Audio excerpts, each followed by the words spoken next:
ఇది బడా ఊరి చెరువ.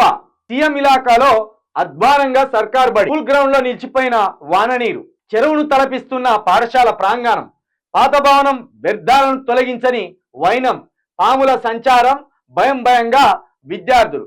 రాష్ట్రంలో విద్యా వ్యవస్థ రోజు రోజుకు నిర్వీర్యమవుతుందనడానికి ఇది మరొక సాక్ష్యం. ఏకంగా సీఎం రేవంత్ సొంత నియోజకవర్గంలోనే ప్రభుత్వ పాఠశాల ప్రాంగణం చెరువును తలపిస్తుంది.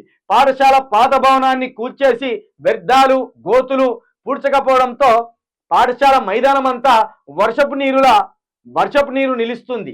భవన వ్యర్థాలలో పాములు సంచరిస్తూ విద్యార్థులను భయపెడుతున్నాయి. వికారాబాద్ జిల్లా కొడంగల్ నియోజకవర్గంలోని దుద్యాల మండలం కుదురుమల్ల గ్రామంలోని ప్రభుత్వ పాఠశాల ఇది.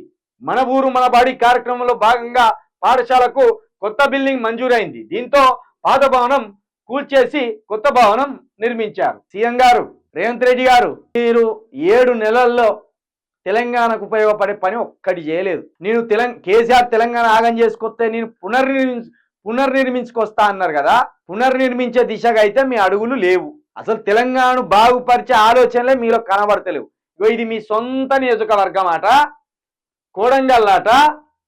ఈ కోడంగల్లో పాత భవనం కూలగొచ్చి కొత్త భవనం నిర్మించినారు. ఇది కేసీఆర్ హయాంలోనే, నీ హయాంలోనే. మళ్ళా నేనే నిర్మించినా, నేనే కూలగొచ్చిన, పాతది కొత్తది కట్టినానేవు కాదు, కేసీఆర్ హయాంలో కట్టినాడ దీన్ని.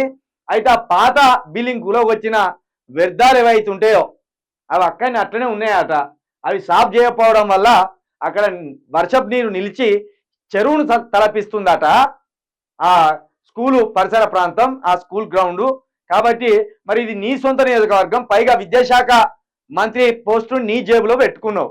ఇది నీకే సిగ్గుచేటు, నీ నియోజకవర్గానికి సిగ్గుచేటు. ఇది నీ ముఖ్యమంత్రి పదవికి సిగ్గుచేటు, నీ విద్యాశాఖ మంత్రి పోస్టుకు కూడా సిగ్గుచేటు. కాబట్టి ఏమన్నా నీకు సోయి ఉంటే చంద్రబాబు నాయుడిని తీసుకొచ్చి పౌడర్ వేసి అద్ది ముస్తాబు చేసినావు కదా, మొన్న సోనియా గాంధీ గారి దగ్గరికి పోయి ప్రదక్షిణలు చేసి వచ్చినావు కదా, గట్లనకి నియోజకవర్గానికి పోయి ఆడ ఏం పాడై ఉన్నదో, ఏం నాశనం అయి ఉన్నదో దాన్ని ముద్దు చేయమని మరొకసారి నీకు విజ్ఞప్తి చేస్తున్నాం. ఎందుకంటే ఇక కట్టె నీ చేతుల్నే ఉన్నది, తుపాకీ నీ చేతుల్నే ఉన్నది. నీకు వార్నింగ్ ఇచ్చే స్థితిలో లేం, కానీ కాస్త బుద్ధి చెప్పే స్థితిలో ఉన్నాం నీకు. కాబట్టి బుద్ధి తెచ్చుకొని ఈ ఊరు చెరువు లెక్క అయిందట బడి, ఆ బడిని జర మంచిగా చేయి.